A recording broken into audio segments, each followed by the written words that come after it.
Well, good evening, everyone. Welcome. We're so grateful to have you here tonight. If I don't know you, my name is Sapienza, and I'm the pastor here at Douglas UCC, and we are so grateful to welcome you to our beautiful little historic church for this really special evening, which we're calling Poetry and the Spirit, an evening with the pastor, me, and the poet, Jack Ridl. Yeah, what are you doing here? So, I mean, you're the pastor. yes.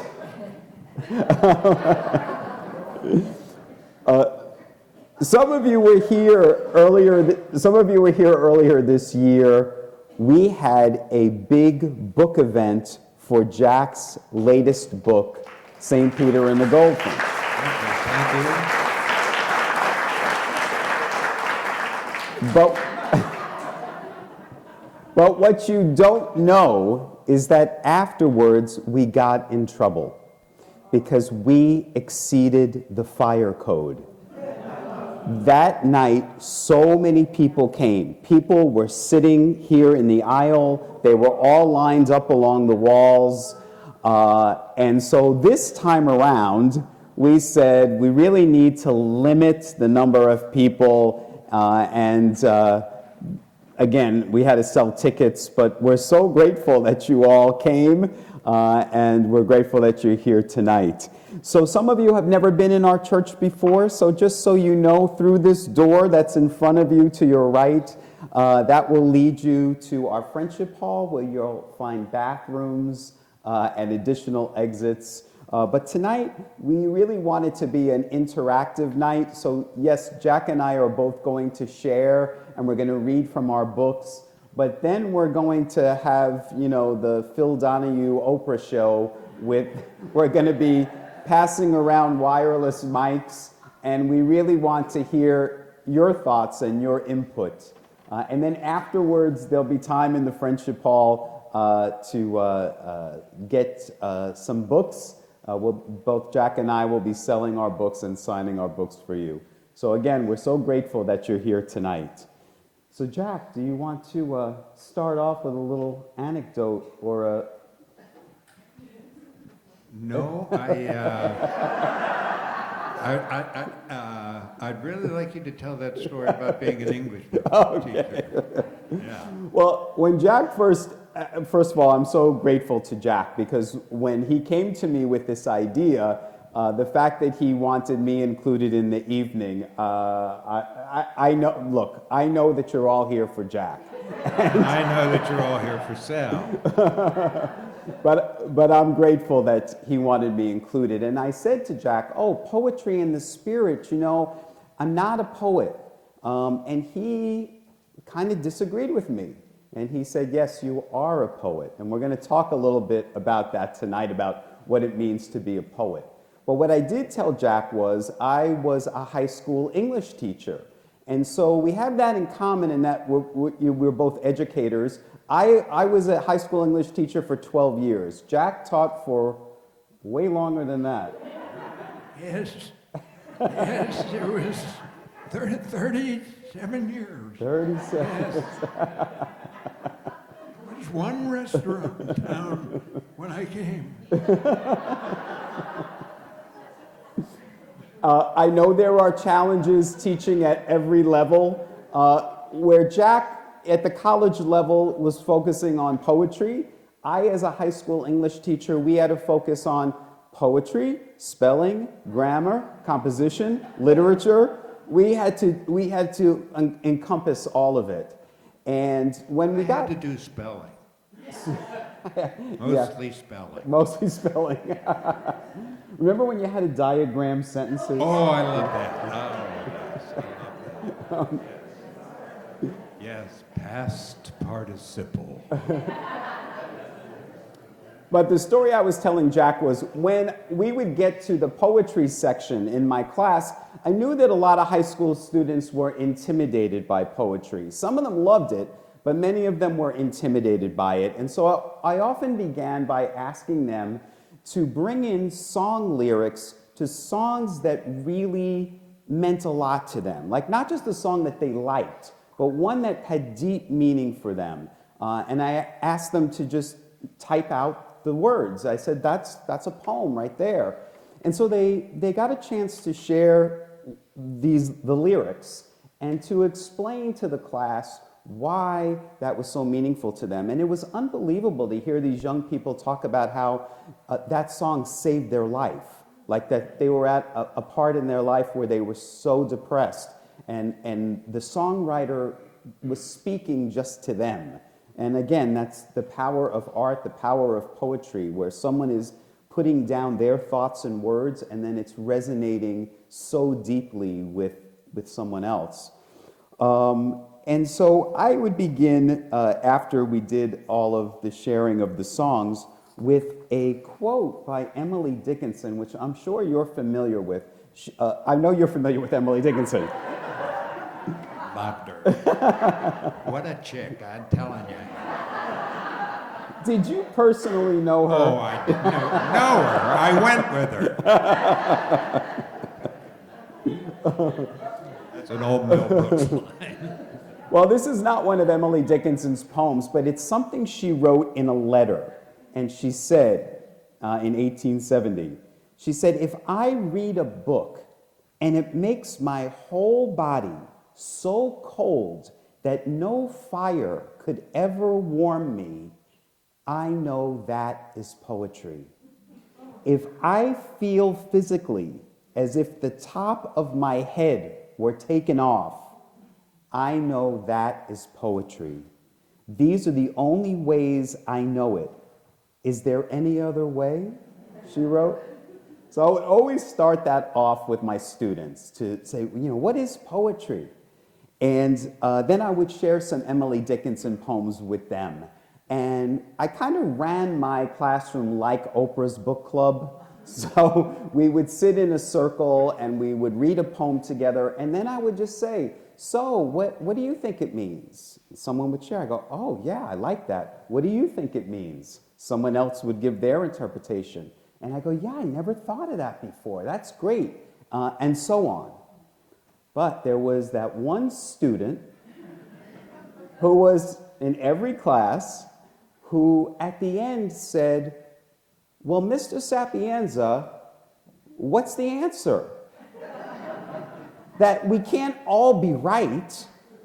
And it's kind of that math and science brain, kids who they're really good at getting the right answer. And in a poetry class, there isn't a right answer. And that was so frustrating for some students. And they would say, "But what did the poet really mean? There's got to be a right answer." And if we were reading a contemporary poet, they would say, "Well, can we contact the poet? Can we write them a letter? Because we want to find out exactly what they meant and why they wrote it." They were looking for the answer. And it's something that I've taken with me here to being a pastor of this church. When I started in this church, one of the things I loved was there's a framed poster in the foyer of the church. It's been there for 20 years. And it says, "We are a church that is more about the questions than the answers." And I love that so much. I know some people come to religion, they come to church because they want the answer. And they'll say, "Pastor Sal, what happens to us after we die?" And I say, "I don't know. I don't have the answer. I don't. What we're doing here on Sunday is we are exploring the questions together. That's what we're doing." And I shared that the Latin word educare, the Latin word for education, means to bring forth that is what is within you. So it's not about getting outside information. We think a lot education is the teacher kind of gives you this outside information and you memorize it and you get the answer and you write it back and regurgitate it out on the test and you get an A. And really what education is about bringing forth what is within you, that wisdom of the ages that you already know. It's just bringing that forth. So that's what I try to do in poetry class. It's what I try to do as a pastor. But Jack and I were talking about this. I know he's going to say more about it, about that whole idea of, what's the right answer? People are looking for answers instead of kind of living in the mystery together. So that's my segue over to you. And it's a wonderful segue because I was a pre-min, we called them back then. I had my sights set on going to seminary. Sal was an English teacher. I started as a seminary student. And the reason I began as a seminary student was because I had the answer. And I grew up in a church in which there was one way, one answer, and that was it. I mean, that really was it. And so I want to just tell this as a sort of stream here. And so what happened was a minister came to town, and he enforced that answer on us. Now, Sal's completely intimidated all the poems that I'm going to read tonight, because if you don't turn cold and have the top of your head come off, I'm going to have wasted 50-some years of my life. Do you disagree with her analysis? Oh, no. Oh, okay. No. I'm frightened of it, but no. No, I wish she'd have been in a few of the faculty meetings I was in, because, oh boy, a lot of evaluating there, Yeah, this is a good poem, this is a bad poem. By the way, don't read poetry. Read poems. Nobody knows what poetry is, except that way that Sal described. That's the only way. It's an experience. When somebody tells you, or as I spent 38 years listening to, well, that's good poetry, that's bad poetry, I don't know, is that really a poem, is that not a poem?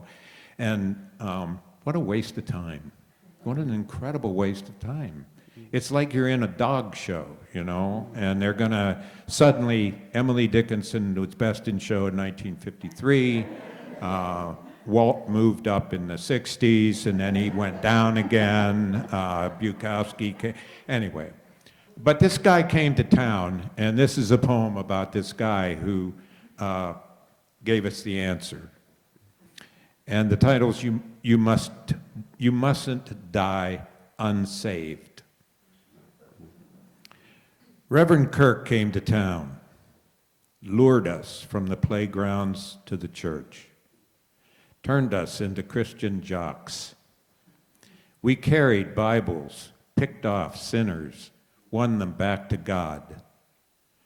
We began to pray 4, 5 times every day and memorize key passages to keep our noses clean and pick apart the enemy's defense. God, we were good. Every other day we met with him for breakfast, Bible study, prayer. Before he came to town, we'd all been up and out each day to play some ball and make enough to take our girls out after pickup games behind the high school gym. But Reverend Kirk set us straight. He taught us ball, a summer job, and 4 good friends were not enough. And the end result of that, I have on my notes. If we didn't follow him, hell awaited us. He even took us, it was a handful of us that he gathered together and brainwashed. It was like a cult within the Christian church. There's a lot of them, actually. And am I resentful? You're damn right. So he even took us before we went off to college and gave us all these names like Kierkegaard and Emily Dickinson, and et cetera, and taught us how to dismiss them so that we would keep our eye on the prize. Partway through, I can remember sitting reading Niebuhr, and the next thing I knew, I was in a psychiatric ward. My brain just split apart, and the answer didn't hold up. And there have been 5 psychiatric wards, none in about 35 years, mostly because of Julie and the advancements in psychiatric work. But I'll read this poem that comes out of that experience, and then move toward becoming why Sal is a poet, and why we're really probably doing the same kind of thing. I have to check and see. I don't remember the page. It's 23. So if you turn in your hymnals to page 23,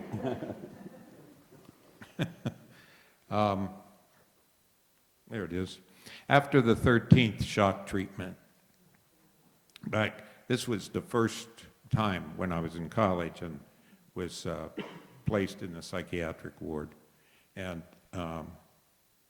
this was the last of the shock treatments. After the 13th shock treatment, I asked for 2 fried egg sandwiches and a blueberry milkshake, and I got soup.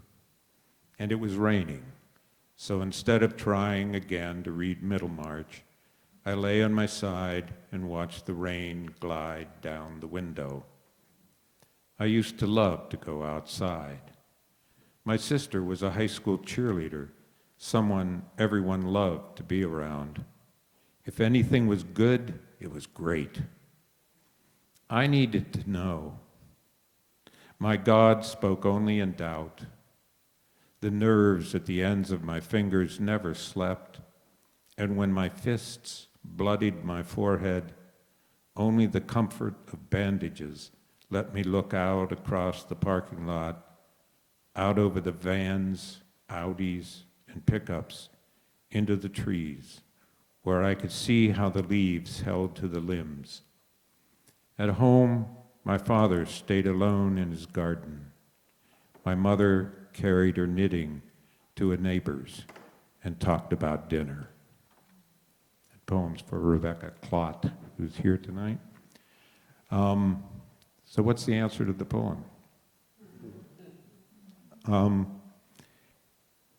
When I got out of the psychiatric ward, my advisor was my theology prof, Jack Rogers. Some of you might have come across the name Jack Rogers. And Jack called me into his office and he said, I know what you've been through, and the thing I want to tell you is that don't go to seminary. And I said, you mean because of what happened? He said, oh, no. You'll recover from that sometime and all that. That's not a reason not to go. The reason not to go is you won't be able to handle a church. And I said, well, that's all I want to do. And he said, no.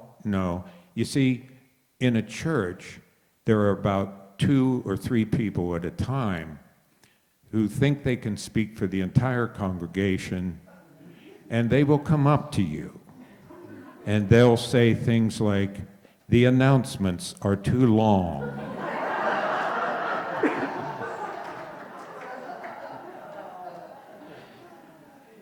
And you're ringing the bells 15 times, 3's enough. And when they try to decide then the color of the curtains in the children's study Sunday school, you won't be able to handle whether they should be blue, green, purple, mauve, yellow, white, brown, etc. So I took his advice. But the interesting thing he said was, "You want to be a minister?" And I said, "Yeah." And he said, "Then go be a minister." Mm-hmm. And that was, he really, in many ways, began my real life for me. And then, as we went along the way, after a whole lot of study of other things, including 4 majors, about which I know nothing anymore, 4. I kept switching, just searching for that answer again, you know? So I have a religion major, I have a philosophy major, I have a psychology major, and I have an English major. So if any of you need to talk afterwards about any of those things, I'm your boy. And a lot of years studying Zen, and then coming back through, and then finding, I never thought I'd return into a building like this. I used to have panic attacks when I would walk in and have to leave. And then I found here, and then I found this guy's a poet, and this guy's pastor. And I guess he can somehow listen to those kinds of 3 people who can speak in behalf of 150. I'd like to learn to do that. I just throw them out of class. But I'll finish up this little portion of our show with 2 poems that bring it really from that first terrible poem about you mustn't die unsaved to I spent all those years at Hope, and that's the wrong, boy, I have more than one book. Oh my God. Pretty good.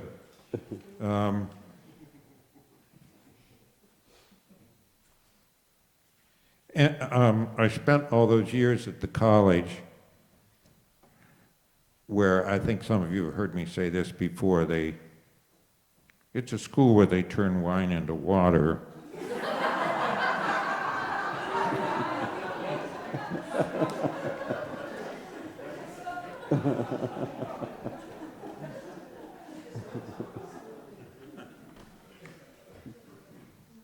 Blood of Christ. Oh boy, yeah.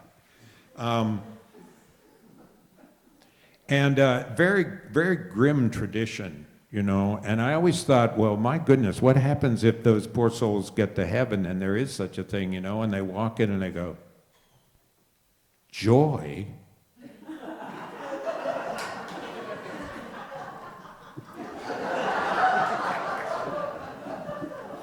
So the title of this poem is The Materialism of Angels, and it has an epigraph from the great designer Charles Eames. And Charles Eames once said, who would say that pleasure is not useful? Isn't that wonderful? Who would say that pleasure is not useful?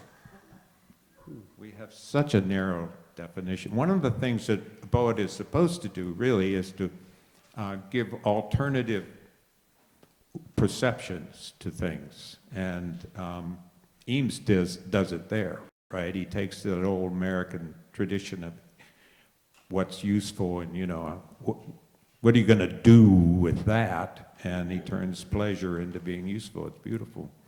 Materialism of angels. Of course the angels dance. If not on the head of a pin, then along any boardwalk beside the ocean of stars. And they eat hot and spicy, salsa, Tabasco, red peppers. They love mangoes. They can munch for hours on cashews. Olives sit in bronze bowls on the cherry tables next to their canopy beds, where the solace of pillows swallows their sweet heads, and the quiet of silk lies across their happy backs. They know the altruism of material things. They want to say to us, we'll sleep next to you. Feel our soft and unimposing flutter across your shoulders on your heartbroken feet. They want us to take, eat, smell the wood, run our tired fingers over the rim of every glass, give our eyes the chance to see the metal bend and curve its way into the oval of the chair. They want us to feel the holiness of scratching where it itches, rubbing where it hurts. They want us to take long, steamy showers and a nap. They know how easily we follow directions, hook the red wire to the front of the furnace, fill in only the top half of the life insurance form. But they have no manuals for joy. They can't fix anything we break. And they wonder why we never laugh enough, why we don't know God is crazy for deep massage and loves to wail on his alto sax whenever they dance.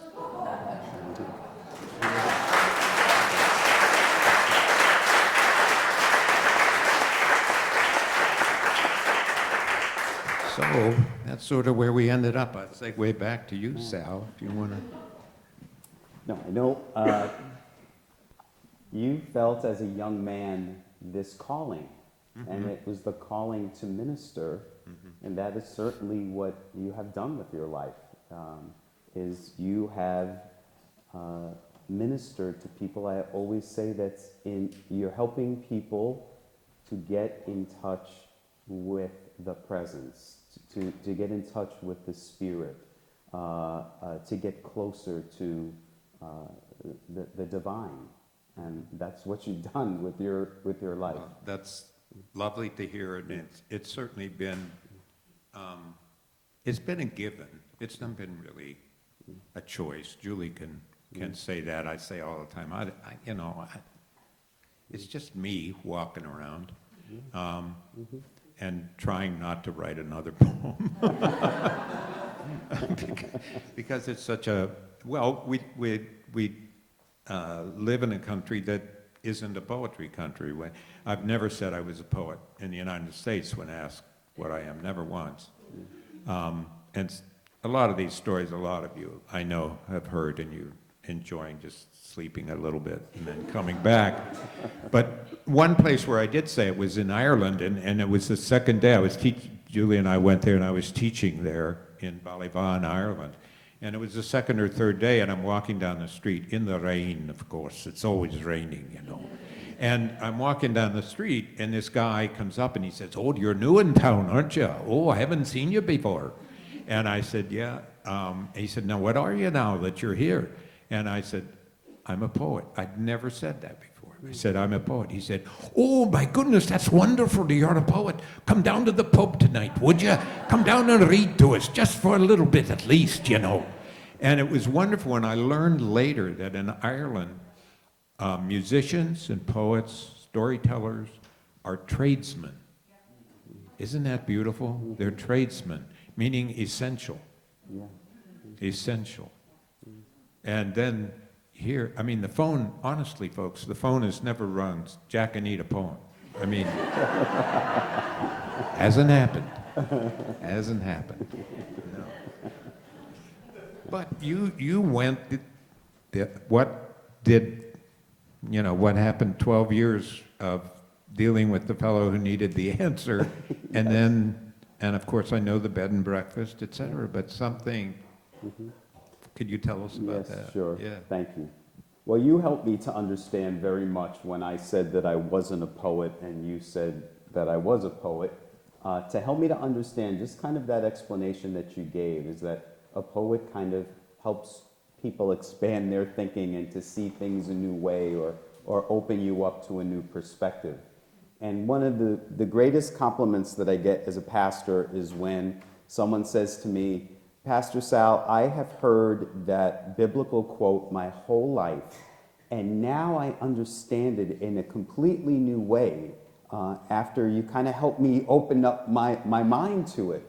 And I think that was it. We, very much like Jack, the experience many people have where they've been wounded growing up in the church, is it's a church that gave us answers that said, this is what this passage means, the end, no further discussion. And so Scripture then doesn't become a document that's alive. It's something that someone interpreted centuries ago, and that's the meaning of it. Where Scripture, not just Christian or Jewish Scripture, but Scripture in all the faith traditions is alive. And we should be, every single time we go to Scripture, we should be making new meaning each time. And so I was thinking about poetry, and I was thinking, well, sure, the Bible is full of poetry, not just the Psalms and Song of Songs, but really much of the Bible. And one of the people here at Douglas UCC gave me a book that's called The Poems of Jesus Christ. And the writer, Willis Barnstone, took the Gospels and took out all the prose. And all that is left are the words of Jesus that he has written in lines and stanzas. So that it reads like poetry. And it, again, really opened me up to the words of Jesus in a new way, in a fresh way. But I've studied the scriptures of all the major faith traditions. The Bhagavad Gita, the Hindu scripture, is basically one long epic poem. And so, like all poetry, when we go to scripture, every time we go to it, we're new. And so the passage should become new for us. So that's kind of what happened to me. I'm so grateful that I left the church of my upbringing because it opened me up and it allowed me to explore. So Jack said tonight it would be a great idea if we read from our books. And I said, well, you know, my books are prose, they're not poetry. But again, Jack was really trying to get me to open up my mind to exactly what poetry is. And so I realized, Jack, after you kind of gave me that idea, all three of my books actually refer to poems. And I didn't really realize that before, but all of my books have included poems. So I wrote my first book. My first book was published in 2008. It was published by a publisher in New York called Harrington Park Press. And I did not have a literary agent. I just wrote a book and I sent it out to different publishers. And Harrington Park Press said, we'll publish it. And so the first book I wrote, it was a gay novel. And that year, it ended up the year in the top 10 best-selling gay novels of that year. So the book was a great success right out of the gate. This is the book here, Brotherly Love. And the book actually was then turned into an award-winning independent film. Here's the DVD. It was a great success right out of the gate, something that should be celebrated, but it really wasn't celebrated, at least with the people in my life, with my family and coworkers. It was kind of not spoken about. So here I was doing a book tour, and I'd have press clippings from newspapers and magazines that I would send to my family with no response. They were ashamed of the book because the book is a gay romance and has love scenes. And they made me feel shameful for putting that out into the world. And I would see other writer friends, how the people in their lives would celebrate their books. Mine wasn't celebrated in my inner circle. Before I was the pastor of this church, I was the assistant pastor at another church, and I was asked by that church to remove reference to this book from my bio. So it's something that I look back upon and I realize The book wasn't written for that audience. It wasn't written for people in my family. It wasn't written for people in the Christian church. It was written for gay people. That was the audience for the book, and that's the book that found it. And to this day, over 10 years later, I get emails from people from all over the world who have been touched by the book or the movie. The story is about a young man named Vito who feels a call to serving his church, but he's gay. And he is wrestling with reconciling his spirituality with his sexuality. And so in the book, he gravitates towards a poem. And the poem that he gravitates to in the book is a poem by Countee Cullen, the Harlem Renaissance poet. And the book, the poem that he gravitates toward is called Yet I Marvel, which I'm sure you're familiar with, Jack, and maybe many of you are familiar with. So I wanted to read that to you and explain maybe how it was meaningful not only to the character in the book, but maybe to you. I doubt not, God is good, well-meaning, kind. And did he stoop to quibble, could tell why the little buried mole continues blind, why flesh that mirrors him must someday die. Make plain the reason tortured Tantalus is baited by the fickle fruit.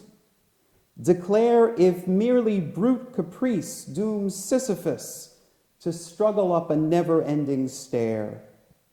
Inscrutable his ways are, and immune to catechism by a mind too strewn with petty cares, to slightly understand what awful brain compels his awful hand. Yet do I marvel at this curious thing, to make a poet black and bid him sing. And so in the book, the character who is struggling to understand, why would God give me this call to serve the church and make me gay, is the same Countee Cullen struggled with. Why make me a poet, God, and make me black? And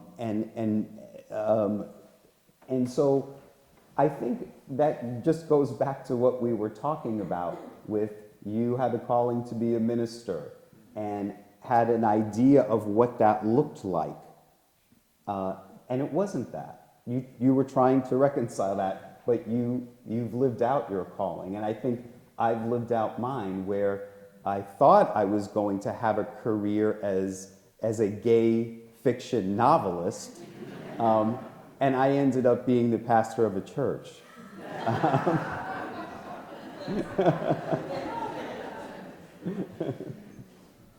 Well, I would, before we invite you to help us out along the way, a couple things about, let's just talk, as Wendell Berry says. I want to set some records straight here about poems, all right? A lot of us, just as we were raised in a church with an answer, were raised again with a poem as something you were supposed to figure out. That's an enormous mistake, of course. So let's say we take a poem by John Donne, and I will say that how difficult it is for me, or maybe you too, I don't know, to comprehend a John Donne poem. What would happen in class is you would finally figure it out because it needed to be understood. But then you went to the next poem, and that was the problem. You learned that a poem is something you're supposed to figure out. And granted, the Countee Cullen poem is difficult. We probably spend some time with it. And then once that John Donne poem is understood, then you read it. And that's the time it comes for for you. Then it's your poem. And so that's one thing that often happens in school.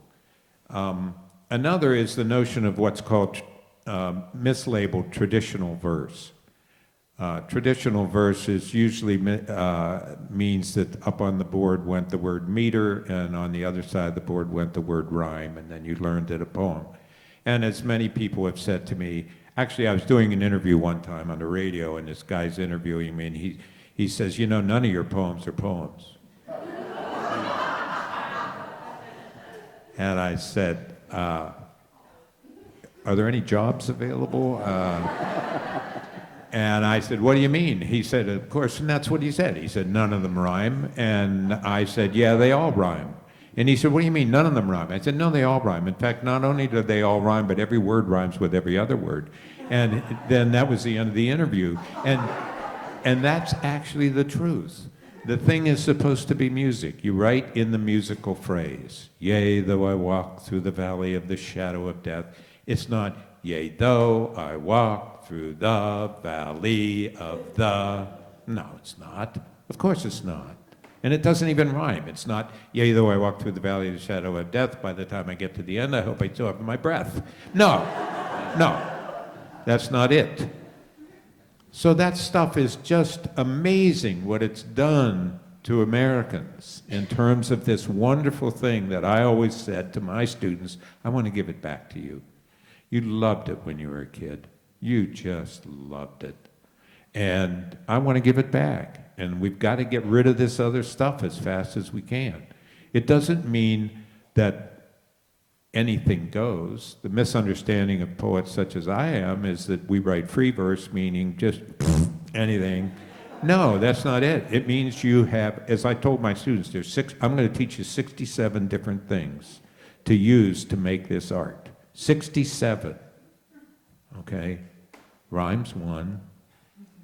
Meters 1. That's 2. There's 65 more. You know there's 14 ways to break a line? Do you know the only difference between prose and poetry is that poets have more fun because we write in lines and prose writers have to go margin to margin? All the stuff we get to do with a line. If I say, some of you have heard this 100 times too, from workshops, but let's take a sentence. October's beautiful, let's go out and play in the leaves. If you're Walt Whitman, it's all one great big line. It's October's beautiful, let's all go out and play in the leaves, right? One big long line. If it's Emily Dickinson, she doesn't want to force that on you. October is beautiful. Let's all go out and play in the leaves. But I don't want to make you do it.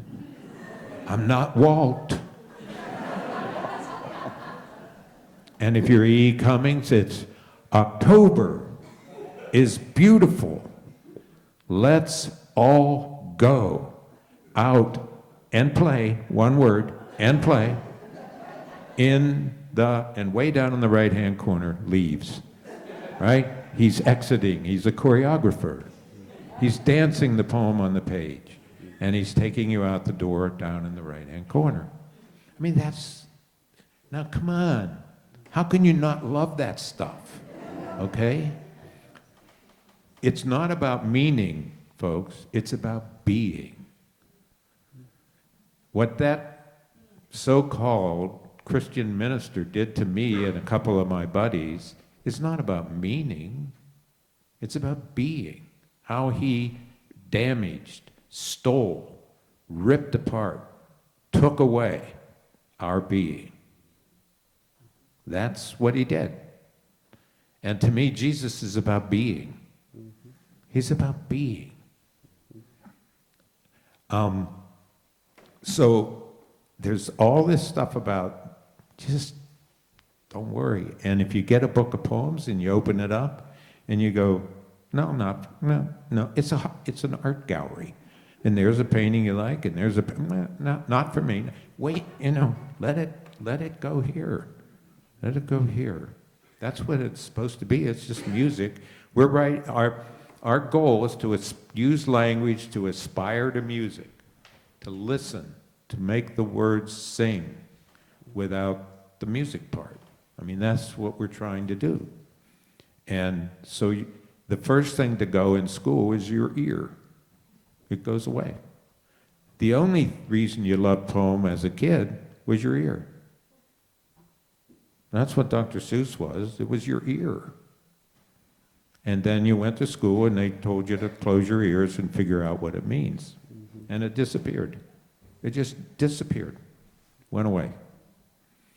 Now, one of the things that happens so often in the church is you hear such passages as pray without ceasing. And how do you do that? Now, I've seen people at Russ's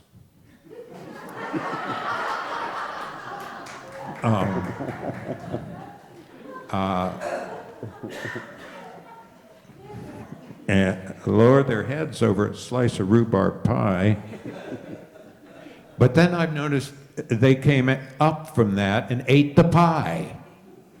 So they ceased.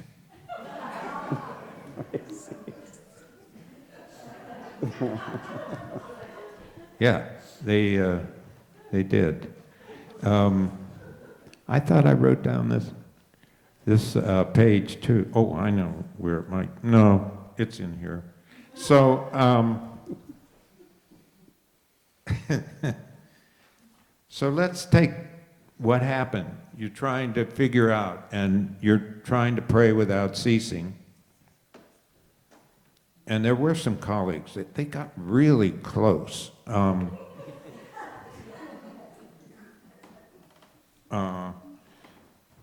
But then you struggle with that, and then all of a sudden, you meet Sal, and it becomes a whole redefinition of prayer. After reading Dom John Chapman, Benedictine Abbot, he was Benedictine Abbot, John Chapman. But in this book, he had this great line that's totally, you just love it, but you have no idea. What are you saying? He said, pray as you can, not as you can't. All right, I'll be glad to do that, I guess. Now I lay me down to sleep. I knew that one. Okay, so pray without ceasing. My prayers will sit on the backs of bedraggled donkeys, in the sidecars of Harleys, in the pockets of night watchmen, on the laps of widows. They will be the stones I walk by, the smudges I leave on anything I touch, the last place the last snow melts. They will be brown, weekdays, potato pancakes. They will stick to the undersides of porches, docks, dog paws, and carpets. When I'm sick, my cough will carry them. When you leave in the morning, they will sink into our bed, the sofa, every towel. I will carry them in the modesty of my feet. Everything will be praying. My dog will be petitioning for mercy when he stops to sniff a post. Every window in our house will be an offering for supplication. The birds at the feeder will be twitching for my sins. I will say my prayers are bread dough, doorknobs, golf tees, any small and nameless change of heart. When I forget my prayers, they will bundle up and go out on their own, across the street, down into the basement, or into a small town with no mayor where there's a single swing in the park. When I forget, they'll know I was watching TV, the sky, or listening to Basie, remembering the way my mother and father jitterbugged to the big band station, he pulling her close, then spinning her out across the green kitchen floor. Thank you. Thank you. Thank you. Well, what shall we do now? That's prayer. I gave it, we call them homilies here instead of a sermon, a few Sundays ago, just about that, about what does it mean to pray without ceasing. And it's very much just what Jack read in that beautiful poem. When you're making conscious contact with the divine throughout the day, with those beautiful memories, just taking notice of things. I shared during that talk about the quote from Father Richard Rohr, who says, "We don't have to do anything to attain the presence of God, because we're already totally in the presence of God. The only thing lacking is our awareness." And so prayer for me is becoming aware of the presence of the divine in all of those beautiful things that you mentioned in that poem. That to me is praying without ceasing. Yes. Yeah, and that background that I came from, God was separate from everything. I mean, he was just separate from everything. I like to say that for me, God's on the other side of width. It's just always, there's me, and then God's on the other side of width. And whoever I'm with, whatever I'm with, wherever I'm with, is there. Yeah. I don't know anything. I don't know. It's not a. It's a presence, and I don't care if it's true or not. I really don't care anymore. I care about if it's enriching, if it does. I have a friend who has elves in his backyard, and he'll just feel sorry for you if you say, "Come on, there's no elves," because his life's better with those elves in his backyard. It just is. I mean, it's just that simple. Quit being so damn pragmatic about everything, and going to college and finding out the search for truth. A lie. He's living in D.C. That's a lie. That's very simple. Very simple. And he's also, for a poet, it was unbelievably frightening to hear him use the word lynching. That was unbelievable. I would never dare even think to use that word. That was just, to me, that's the end. Why can't we reach in and take him out and spank that bastard, I said to Julie, I won't go there, and I blew it. I blew it. So let's get back. You just couldn't help yourself. No. We want to get to your questions and comments, but to just kind of put a little bow on my end of the story, when I was touring with that book and I got to go all over the country to New York and Chicago and Atlanta and Los Angeles, the conversation always turned to religion and sexuality. And I would hear from readers that their hurt, their pain, how the church wounded them, how they felt like once they came out, the church didn't have a place for them. And that kind of led my writing on a different path. I didn't want to write another novel. I wanted to write a book that would be helpful to people who kind of felt in that place. And so I wrote a little book, simply because one of my inspirations is the spiritual writer his name was Henry Nouwen, who I'm sure many of you are familiar with. And Mother Teresa told him, when you write books, write very simply and don't write long books, because people want to use this as meditation. They want to just read a few passages and go into meditation, and that really was my goal with my writing. So I wrote a little book called Gay is a Gift, to really let people in the LGBTQ community know that their sexuality is not a curse, but it is a divine blessing from God. And then the next book that I wrote, also a little book, is called Mychal's Prayer, Praying with Father Mychal Judge. Now, some of you may be familiar with Father Mychal Judge. There was a documentary made about his life called The Saint of 9/11, and it was narrated by Sir Ian McKellen. Father Mychal was a friend of mine. We worked together in New York. Father Mychal at the time was establishing what became known as St. Francis AIDS Ministry. The Catholic Church in New York really wasn't responding to the AIDS crisis at the time. This was at the height of the AIDS crisis in New York, and Mychal felt the church should be doing something. And so I assisted him in this AIDS ministry. And Father Mychal became famous in his death. He ran into the World Trade Center on September 11th to minister to people, and the towers fell on him. And he is the first recorded casualty of 9/11. There's a very famous photograph of the firefighters carrying his body from the wreckage.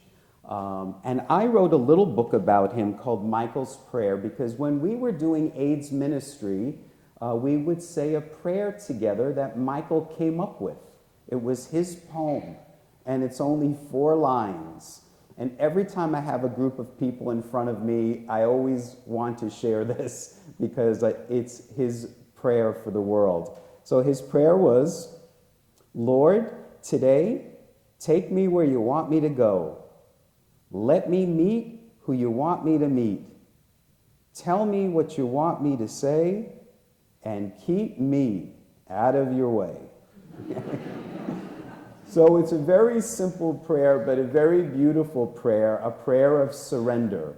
Just, God, wherever you want me to go, whoever you want me to meet, I'm here, keep me out of your way. And so I prayed that prayer after Mychal died for 1 year, and so I just wrote a little book about how transformative that was for me. But Mychal was very in love with St. John of the Cross. You all know Dark Night of the Soul. And I just want to kind of end my part of the evening with this poem, because I often hear people say, people at my church come to meet with me and they'll say, I'm going through a dark night of the soul. And I always say, oh, that's wonderful. That's great. And it often confuses them because I think maybe people have never really read Dark Night of the Soul. It seems very ominous and that you're going through this horrible thing. But this is the poem that John of the Cross wrote. This is what happens to you when you are experiencing a dark night of the soul. One dark night, fired with love's urgent longings, the sheer grace, I went out unseen, my house being now all stilled. In darkness and secure, by the secret ladder disguised, the sheer grace, in darkness and concealment, my house being now all stilled. On that glad night, in secret, for no one saw me, nor did I look at anything, with no other light or guide than the one that burned in my heart. This guided me more surely than the light of noon to where he was waiting for me. Him I knew so well, there in a place where no one appeared. O guiding night, O night more lovely than the dawn, O night that has united the lover with his beloved, transforming the beloved into the lover. Upon my flowering breast, which I kept wholly for him alone, there he lay sleeping, and I caressing him, there in a breeze from the fanning cedars. When the breeze blew from the turret, and I parted his hair, it wounded my neck with its gentle hand, suspending all my senses. I abandoned and forgot myself, laying my face on my beloved. All things ceased. I went out from myself, leaving my cares forgotten among the lilies. such a beautiful description of that's what we're experiencing, is that union, the lover and the beloved becoming one. And I think if we, through our work as ministers, as poets, as pastors, we're all pastors to one another, if we can help people to make that connection with the divine, we will make the world a better place. To me, that's what it means to be the church. So that is kind of the end of our discussion, but now we want to hear from you. So Julie's going to be our Oprah, our Phil Donahue. Who would like to share something?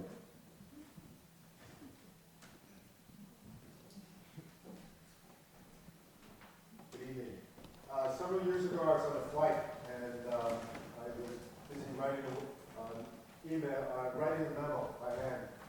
And there was a much younger associate with my company sitting next to me. I can hear you. It's not on? No. I'll shout. I was on a plane, I was handwriting a memo, and an associate sat next to me, a much younger, newer. And she looked over at me and she said, "What are you doing?" And I said, "I'm writing a memo." And then she looked quickly at the computer, my computer sitting in the magazine rack in the seat behind me. You could see this look of bafflement, like, well, why aren't you typing it by hand, or typing it on the computer? She said, "What do you do with it after you write it?" I said, "I hand it to a secretary. What does she do?" She types it into the computer, and then it comes back to me. My question to you is, and I know, Jack, you're going to say use a chisel and stone tablets. As your writing evolved from paper to computer, is there a difference? Are you still doing one way or the other? And are we losing or gaining something by this change in technology? Well, I still initially write by hand. Primary reason is because, this is going to sound like that goofy stuff, but I can feel the rhythms physically and in the hand. The computer helps because I can move things around line to line, what word's going to finish a line, et cetera, and I can see it right away and go yes, no, and it save it, et cetera. I don't compose at the computer because of that. I don't know what's saved or lost. I do know that an interesting concern is because not many people save, they won't find many papers, of T.S. Eliot or somebody because of the computer. So that can be a loss, I know. Do you have a... toward the end of the time at the college, which was, I've been gone for about 10 years now, the students were composing on the computer. I wouldn't ask them to rough draft it any other way. And as a side note, I want to make sure this is so important. This is the kind of writing that puts you in touch with something, and I want to bring this up, even though it's a bit off kilter, and then we'll go to Sal. When in the intro class, the first time the students would come in with a poem, that's their very first poem, and I would say, "Okay, what happened when you wrote the poem?" Let's say Jane, and Jane would say, "Oh, I was so frustrated. It was so frustrating. It was hard. I couldn't figure out this," and then I'd say, "No, what happened when you were writing the poem?"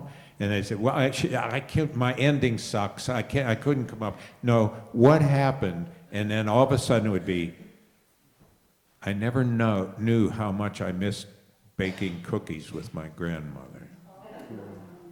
That's what I wanted them to have. I didn't want them to be a success unless they became a success. Not aspired to it, but became, okay? My mentor was Bill Stafford, William Stafford. And Stafford would always say, I write, out of every 10 poems I write, one is effective. All 10 were worth it. And that's because of what happens in the doing. You ask any real painter, what happens in the doing? What happens in the music? What happens? And that is not, you have to achieve the poem in the school. You have to do it. And I would love to have everybody here just write about baking cookies at Christmas with your grandmother, and you will be back with your grandmother in that kitchen at Christmas in 1937.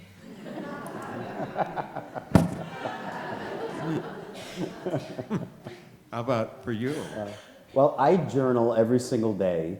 I write by hand in a journal, and that's part of my spiritual practice. And I just find in that stream of consciousness writing that I get these bursts of insight that come from time to time that I don't think would come if I was doing it at a computer.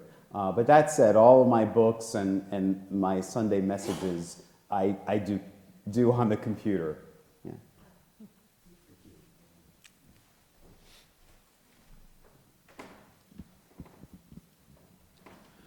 Hello, I'd like to share a quote. You guys have both addressed this in some form, but if you want to talk about it a little more, that'd be okay. It's a quote by W.H. Auden. His quote was, "Prayer is what God tells us after we've stopped our whining." Yeah, he would say that. He also said poetry makes nothing happen, too, you know. So. He regretted that, though. Yeah, no, we spoke about this past Sunday here about how the deepest prayer is the prayer without words. That just be still and know. Just I love that. Just yeah. allowing, finding time to, because it's in the silence that God speaks. And we have to be so careful. Every time Sal says God, I shake. I have never gotten over the definition of God that happened to me. And when he says God, I can't shake it. Big eye up in the sky going to beat the shit out of me. That's who it is. Yeah. And no matter how many times I hear you say that in that homily, that's not what it is. We got to get rid of it. That's immature. Nah, can't. No more shock treatments. I'm done. I just know it's going to happen. And I got to figure out some other possibility. I want to also say that I began all my classes by telling my students at the college I'm a heretic for Jesus. And also, I was told after I had tenure that I wouldn't be hired, so I always told them that you're being taught by somebody who's been fired. But they're my patrons, and I'm getting away with it here.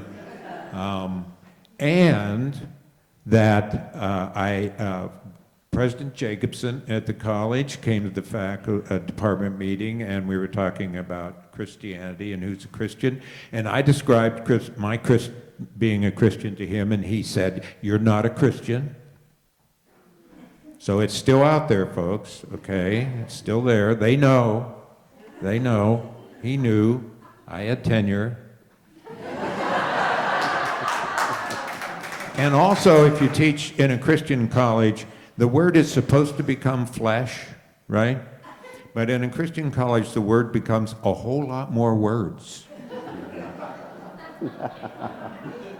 Blah, blah, blah, blah, blah, blah, blah, blah, blah, blah, blah. That's what it becomes. Yeah. Somebody else out there that I can mock? No, just on that note, what you were saying about God, you know, when I first left the church that I was raised in, I also really struggled with that word, and so I gravitated more towards spirit of love, or the divine, or something like that. But now I love the word God, and as you know, I use it all the time. But it carries with it that connotation for us grew up in the church of the old man up in the sky that's judging us and is going to punish us. Yeah. Yeah, I had a first-year seminar, and a student mentioned something about, it was something about Christian, and she said, well, I like, any kinds of Christians are fine, as, you know, the important thing is to be saved. And I said, well, I'm not a salvationist Christian or whatever. And it just stunned her. And she said, why? And I said, because it makes me a narcissist. All I'm doing is walking around worried whether I'm going to get there. I mean, that just makes me think about me. Am I okay? Thank you very much. Okay, I'm all right. You know, it's just terrifying. And when at commencement, she came up to me and she said, I want to say I'm sorry for what I did when I was a first-year student. She said, I still think it's that, but I've learned there are some alternatives.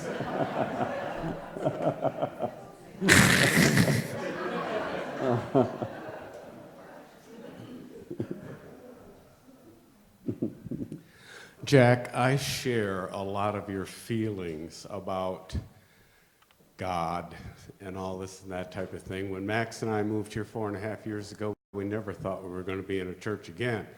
But what I appreciate, a couple of weeks ago, Sal gave us the thought, and I might have it wrong, but I don't think I do. I think it was from Meister Eckhart, and I believe he is the one who said, if the only prayer you ever utter is thank you, it's enough. That's right. So for me, that's all that's necessary. That's right. Thanks. Yes. That's it, Doug. It's yeah.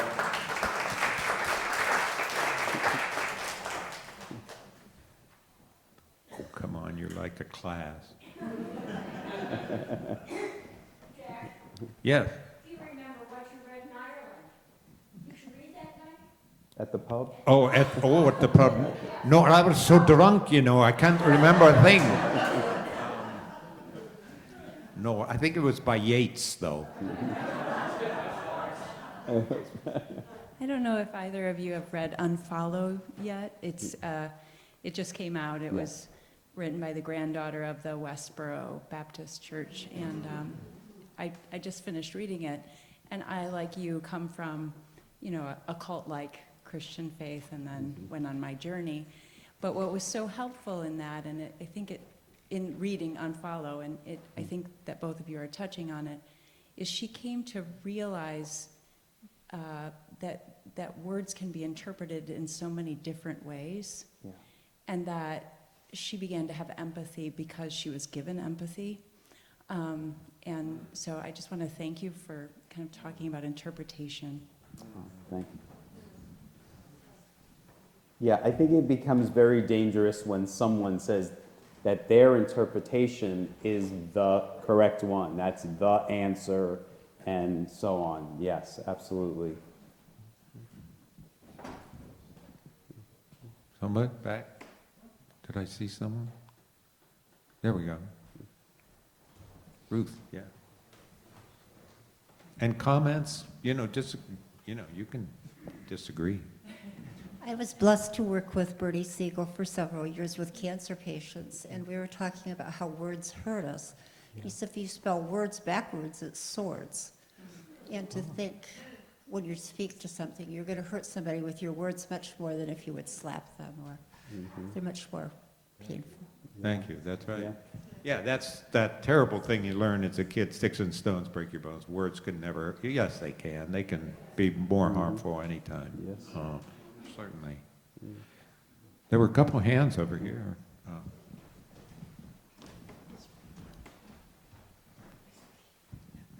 I'm very curious to hear from both of you the role of mystery or perhaps surrender in the product, not necessarily the process of both art and theology. Beautiful. Sal?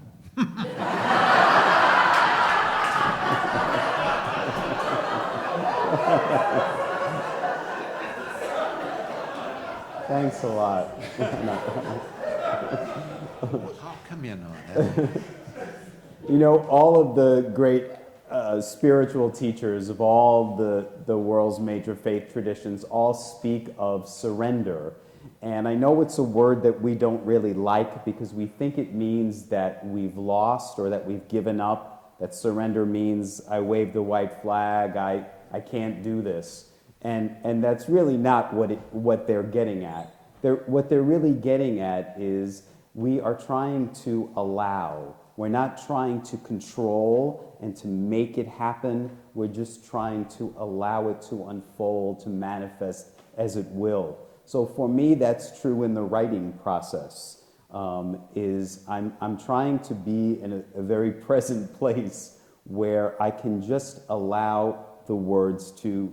I always say that I'm a co-creator with God, that God is just expressing through me. So I'm trying to get to that place of emptiness so that that can flow through me. That's how I explain it. For me, if it's how tie into how do you write, I have no outcome in mind. I go through my day titling everything, so it can mean after we gathered together in the UCC church, that might be my title, and the first line will be, "Where have these people been all my life?" I don't know. I didn't know that first line was going to come out until I said that title, and then I just let that lead to the next and lead to the next, and I don't know where it's going to go. I don't know where it's going to finish. I have no idea at all. That doesn't mean that's the only way it's done, but that's the way it is for me. That also sustains the mystery. It puts me in that place. Also, I came to this place that I would imagine most, if not many, if not all of you have come to, and that is that you're led to think that an explanation explains it. And an explanation does not explain anything, okay? Now, all you have to do is go to Pascal to discover that, all right? You put a seed in the ground, you water it, you put it in the right place, you put the sun in the right, et cetera, et cetera, et cetera. That doesn't explain why that came up. No, doesn't at all. Our daughter has this wonderful phrase that she's had ever since she was little, and it brings it right down to earth, and the phrase is simply, how can that be? How can that be? And when she was very little, we recognized she would sit at the window. She didn't say, I'm bored, I need something to do, ever, not once. She would go to the window and sit, and we immediately came to mind, we called it stare time. And I remember as a kid being incredibly introverted, and my parents were terrified of me, terrified about me. And I would get back here was the phrase, get back here. And or in school, pay attention. I was paying attention, but they didn't understand stare time, and we're just fortunate for her that for Mimi, she has stare time to this day. How can that be? So in one sense, that's everything. To me, it is mystery and uncertainty. And I love that. There's no fear of uncertainty, no fear of mystery at all. That's where I am. That's what I want. I don't know any other best way to put it. It's so beautiful and wonderful and rich and yes, I gravitate towards the mystics, and the mystics come from mystery. I was talking with Jack about Rumi. So many people love the poet Rumi. I think they said Rumi is the best-selling poet of all time, or something like that. Oh yeah, we want to really, we got to get rid of that Rumi guy. But Rumi was a mystic, and he was a mystic in Islam. He was a Sufi. Sufi is the mystical branch of Islam.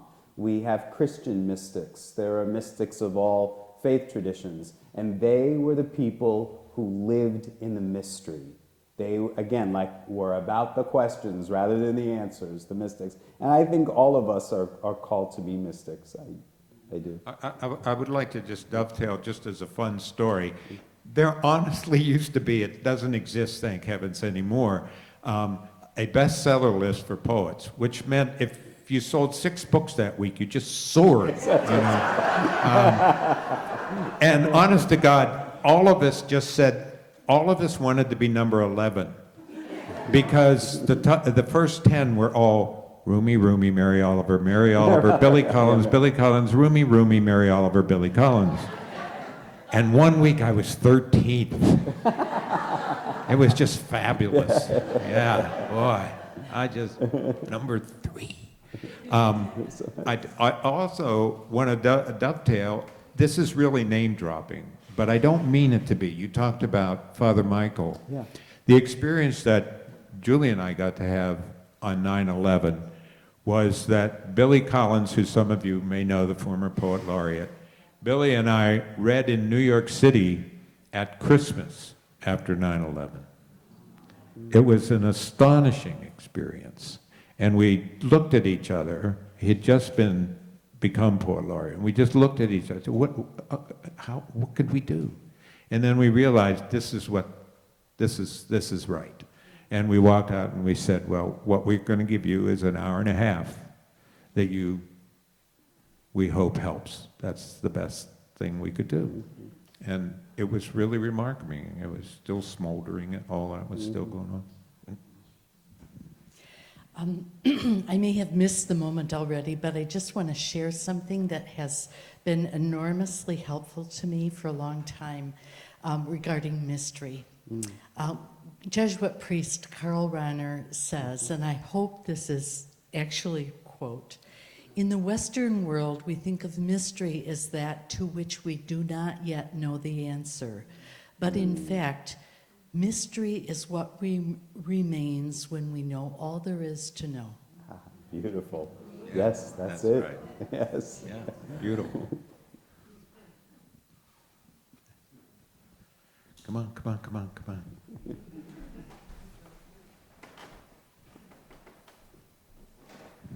Okay, I have never read any of your poems, so this is my first exposure to it. In fact, Greg said we're going to a poetry thing tonight. I go, Yikes! oh, great! I was really See, excited. you do notice we scheduled this not on a World Series night. Yeah.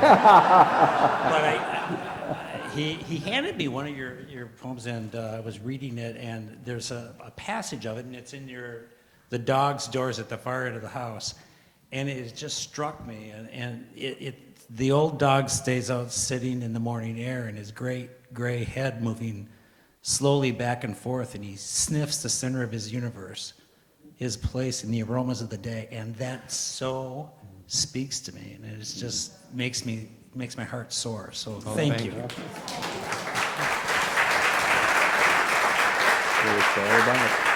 Well, I thank you, and of course the poem wouldn't be written without the dog. So the dog thanks you. The dog's name was Stafford, by the way, who was one of my 3 mentors, Bill Stafford, William Stafford, and it was a Clumber Spaniel. And when we Bill had passed away, and we told his wife Dorothy we'd gotten a Clumber Spaniel and named it Stafford, she said, "Oh, that's perfect." She said, "Bill, Clumbers look just like Bill, and they had the very same temperament." So it was beautiful.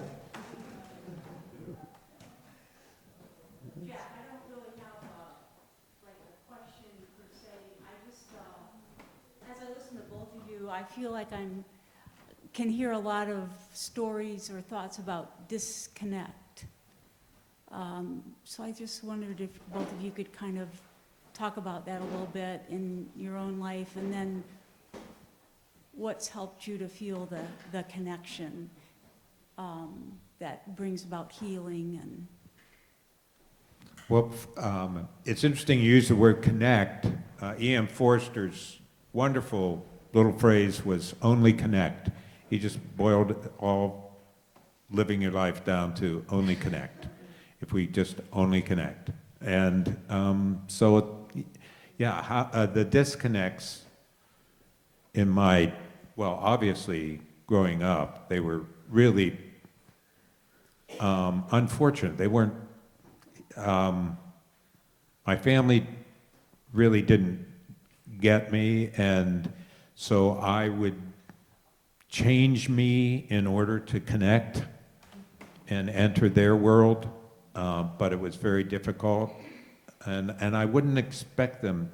It's like being, I don't know, they had the wrong kid, so I can't have any anger. They didn't really know that I needed stair time. But then once when poems came along and studying Zen, and there's several books like Zen Christianity, for example, which is really a means by which Sal would know you look at the passage through the lens of Zen. The Benedictine monks in Minnesota had invited me to live with them for a year, and all I had to do was be given a biblical passage, and then every Friday we would all gather together and I would give them a Zen response to that biblical passage. I got sick and couldn't go, but it's ever since getting past and through that, I don't I would even hope you all here tonight can sense I don't feel any disconnect. I came into doing this worried. Julie got so tired of me this week because she heard it so many times. Who the hell do I think I am? Sitting up, coming up with this idea and sitting up here. I mean, I really felt that so deep, and she was so tired of hearing it, but I felt it so deep. But it didn't mean I couldn't look forward to being with, which is, all of you know that story. I think that our daughter, when she was 7, said the most important word in the world is with, as she said to me. And it was just astonishing that she said this crazy thing. The most important word in the world is a preposition. And I asked her why, and she said, because we're always with. And you can't not be with. You're always with something or someone or yourself. You can't be separate. You're always with. And then when I said to her, what does it mean? She said, well, it just means you have to try to make a good with. And that's just, she at 7 just changed everything. That to me is responsibility. I always said to my students, I guarantee you I'm going to have a good time. That's, I hope you do, but I know I am. Yeah. What is your? Yeah, no, when I left the church of my upbringing, I thought, I can do this on my own. I can do spirituality on my own. It's a personal thing between me and God. I've got my prayer practice. But then I realized the need for connection. I understand why we gather in churches and spiritual communities, because that is that desire for connection. We are seeking connection with God, with the divine, but we get that through our connection with each other. I look back on those disconnections as just lighting that fire for wanting a deeper connection. Yeah. Yeah, and I think we all experience this where somebody doesn't understand that. So I don't mean to be mean-spirited, but they're sort of disconnecting. They're not understanding we're on the other side of their with. And that's, we won't go back to the White House. Yeah. Yes. I have a tiny Oh, thing. yeah, okay. Oh, there she Hi, is. First, The with The girl. with girl. I With didn't, girl. yeah. By the stand way, up? Okay. that's the woman responsible for all the covers of the book. Okay, I'll scoot up. Actually, Doug, it's a shout out to you first. I love that Meister Eckhart prayer Yes. reminder so much, and it carries with me. We were mouthing it at the same time that you said it, and so just a thank you for giving me stair time. It's just a little one.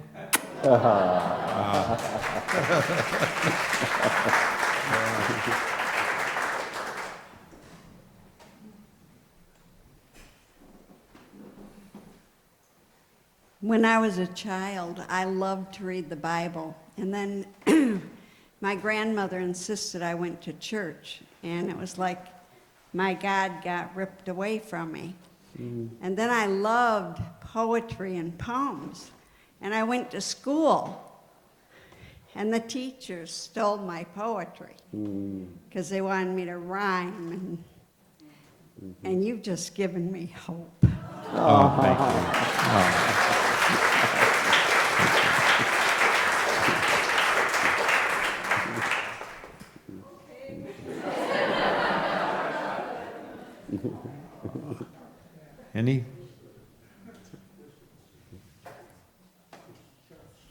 Any further? Okay. Yeah. Well, I think most of you know that the village of Douglas, never in its history, has had a poet laureate. And when the topic was brought up, some people said, well, do we really need that? And I think we have seen that we really do need a poet laureate. And thankfully, many of you know that a few months ago, Jack Ridl was officially proclaimed as the poet laureate of Douglas.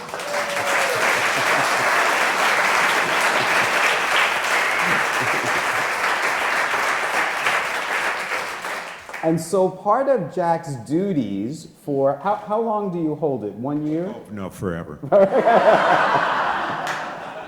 Part of Jack's duties is to do events like these throughout the year. So this is the first of many, and we're grateful you were all here.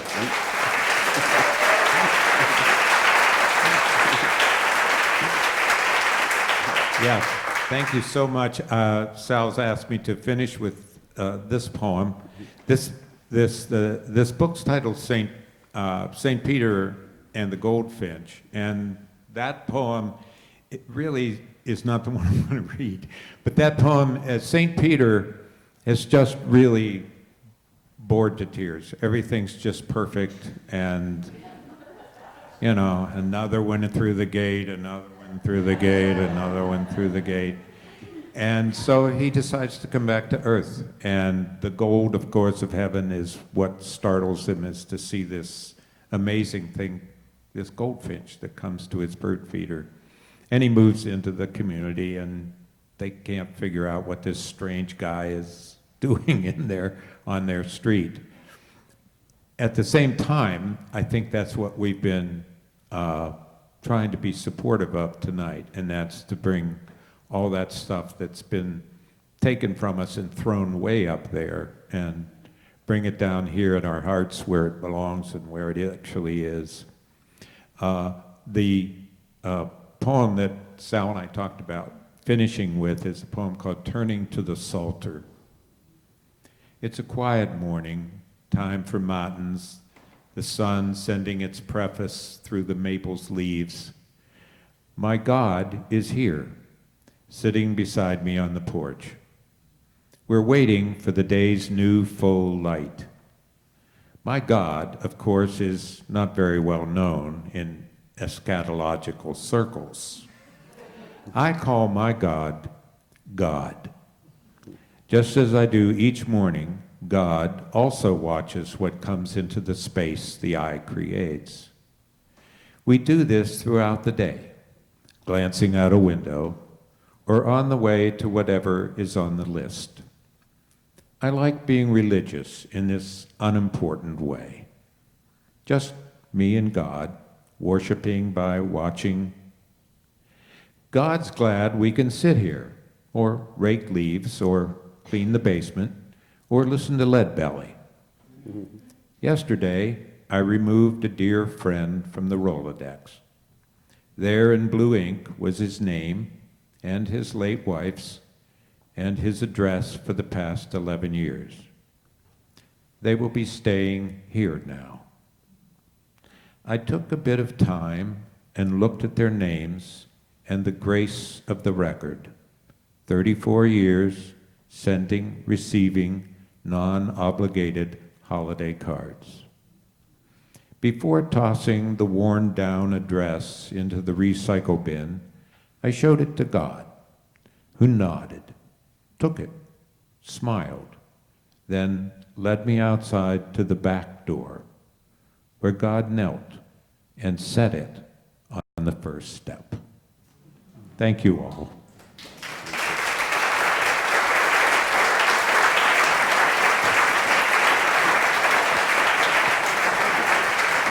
They did it.